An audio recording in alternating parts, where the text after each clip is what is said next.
దేవుని ప్రియులకు శుభములు. ఈ దినమందు దేవుని వాక్యాన్ని చదువుకుందాము. యోబు గ్రంథం 36వ అధ్యాయము 5వ మాటను మనం చదువుకున్నప్పుడు, ఆలోచించుము, దేవుడు బలవంతుడు, కానీ ఆయన ఎవరిని తిరస్కారము చేయడు. ప్రియ దేవుని బిడ్డలారా, మనం ఆరాధించే దేవుడు బలవంతుడు, శక్తి కలిగిన వాడు. ఆయనకి అసాధ్యమైనది ఏది లేదు. ఆయన వివేచన శక్తి బహుబలమైనది. అయినప్పటికీ కూడా ఆయన యొద్దకు వచ్చిన వారిని ఏ ఒక్కరిని కూడా ఆయన త్రోసివేయడు. ఈ దినాలలో మనుషులైన వారు కాస్త డబ్బు ఉంటే, కాస్త ఆరోగ్యం ఉంటే, స్థితిగతులు కాస్త మెరుగ్గా క్షేమముగా ఉంటే తనకన్నా తక్కువ వారిని తిరస్కరిస్తారు, తృణీకరిస్తారు.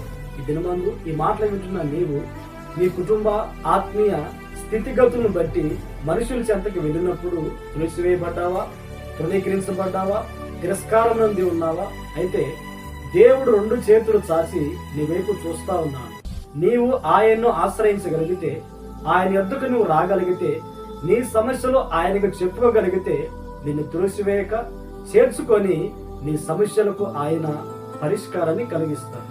ఈ మాటలు వింటున్న ప్రియ దేవుని బిడ్డలారా, దేవుని యొద్దకి నీవు రాగలిగితే, నిన్ను త్రోసివేయక, నీ మొర ఆయనకి చెప్పగలిగితే, నిన్ను తిరస్కరించక నీ ప్రార్థన వింటాడు, ఆరోగ్యం ఇస్తాడు, గణపరుస్తాడు, హెచ్చిస్తాడు, జీవనోపాధి కలిగిస్తాడు, ఆత్మీయంగా నిన్ను బలపరుస్తాడు.